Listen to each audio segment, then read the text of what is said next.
Somebody said they couldn't hear? Yes, the child riding his bike who didn't fall yet. I look to see if anyone has questions. I want their questions. There's a gentleman right there, Doug. You're not looking. Well, in the universal consciousness, anyone can, you know, you can ask, you could probably ask all of them, and it'd be, you'd probably ask some other people's questions. Actually, I have two questions. One, I was a little confused about what you meant when you say that each particle of light knows that we're watching it, and two, what labs has that been proven in? Well, I think it's Schrodinger's, is it Schrodinger's cat, that experiment? You know, there's, one thing is I forget a lot of the details, that's why I write them down, but okay. Yeah, I think it was Schrodinger who split a particle of light. One part will go away, like, you know, they actually ran it and then it split. And one would know where the other one went. And I forget how they proved it, but they would know which way the other one went. And in terms of whether or not it's a wave or a particle, that whole experiment. If you were testing for the wave, the particle would seem to know it and behave like a wave. And again, this could be just our observational problems, you know, with our way of observing them, the way they seem to appear to. And I guess as far as science goes, they can say that they've proven it, but I guess with quotations that. Well, I guess, you know, when you say that that it knows it's being. It reacts to the experiment. Right. Okay, so it reacts, but it sounds like you're trying to kind of impose kind of the way that we look at the world as humans onto, you know, these subatomic particles, and they could simply be explained by electrophysical properties, couldn't it?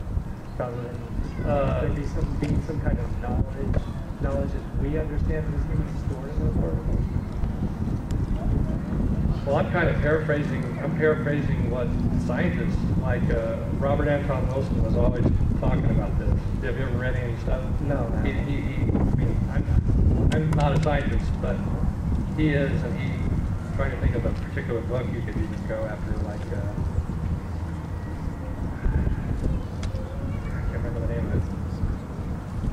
But you have learned folks saying these particles are somehow knowing that the experiment is being done, and they're reacting two different ways.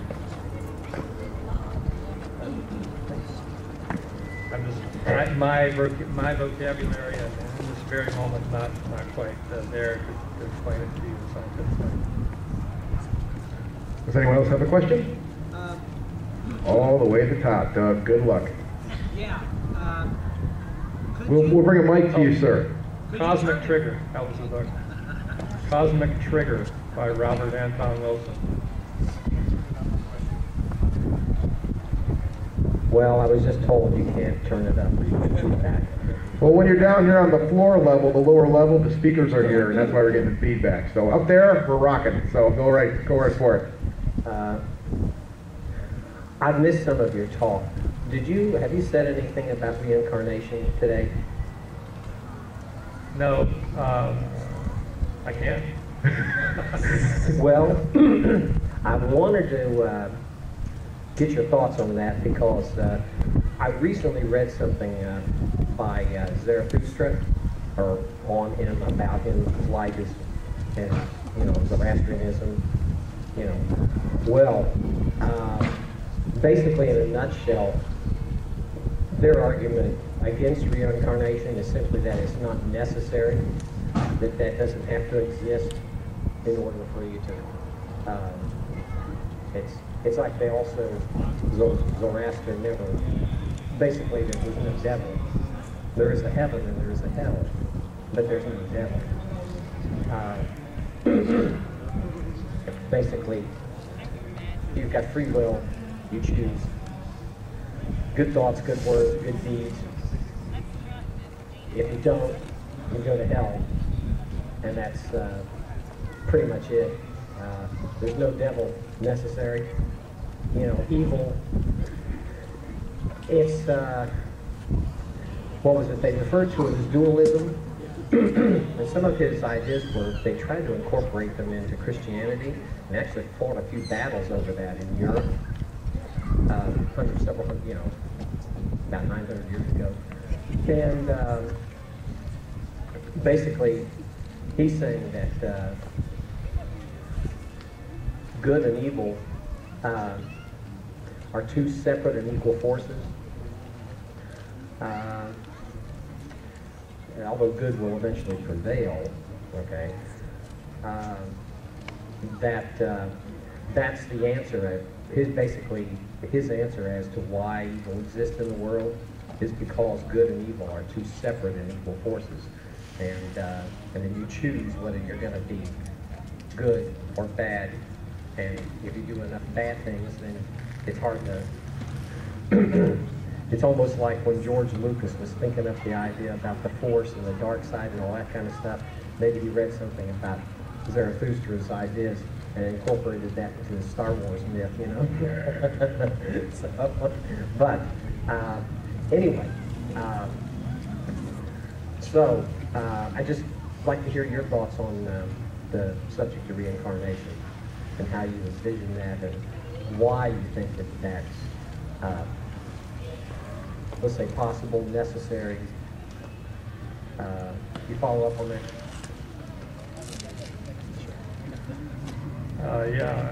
You know, I'll start with this article that funny you mentioned that. I just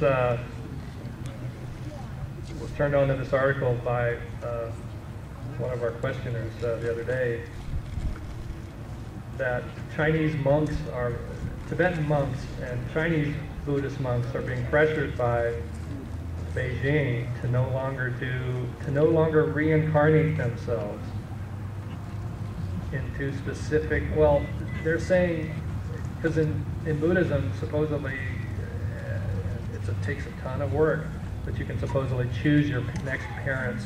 You can project your consciousness into this couple and be born to them, and then the Dalai Lama goes around and finds which Lama was reincarnated and says that's the one. Well, Beijing is now saying, no, you can't do that. We're going to decide who it is.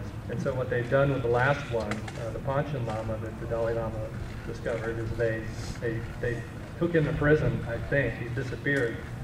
And his tutor was disappeared. And then they drew 3 names from a hat, and they said that's going to be the new Panchen Lama. So you actually have, I mean, billions of people, you know, believing that it's so real and actually trying to legislate it. But reincarnation is a sticky wicket because it takes a lot of thought about it before you kind of get the idea. It's more like preferences. It's things that are set in motion. It's pattern formation. It's not like you can, you know, Andy Colvin can't become Andy Colvin in another life. It's not going to happen because the consciousness gets sent through this like a blender. You know, the Bardo state, which the Tibetan Book of the Dead describes, is all these phases that you go through, some of which are wrathful deities like Mothman. And then you come out the other end and you don't really remember. Unless you spent your entire, several lifetimes meditating, practicing just for that, you know, kind of thing. And then, supposedly, you will know once you've died, you can sort of direct your consciousness. But it's still not going to be, you know, you're still not going to come out intact on the other end and really know everything about it. You know, the Dalai Lama picks the new Panchen Lama, but the Panchen Lama doesn't really remember his past life very much. They just identify a few artifacts or something. You know, there's a shadow of memory left, enough to sort of show that person has some energetic connection to the previous person. Does that help in any way? Or did I just make it more confusing? You can yell. Oh, okay.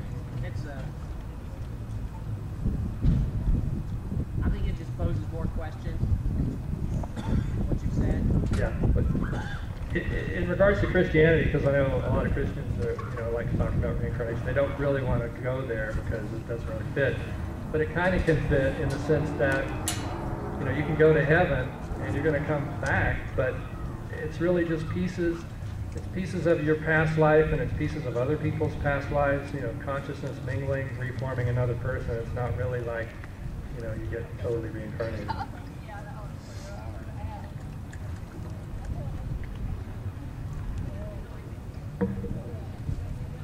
Well, it's about that time. Yes, it is. Andy, thank you so much. That was fascinating. By everybody, thank you, Andy. We'll be back here tomorrow. We're officially done with the presentations for today. We'll be back here tomorrow, starting with Travis Short at 1 p.m. And we'll be going till 4 p.m. Tomorrow we'll have Travis Short at 1, Dan Cutler at 2, Alicia Rubin with the Prodigy Group at 3 p.m., and Robin Bellamy again, talking about cryptozoology at 4 p.m. So we hope to see you all out here. And the Ghostly Talk people are going to be at their table, so come by and say hello to us. We haven't got to talk to anybody today, so we really miss everyone. So come on by the Ghostly Talk table and tell us what you hate us or whatever you want to do. We'll be hanging out there for a while. Thanks, guys. Appreciate it.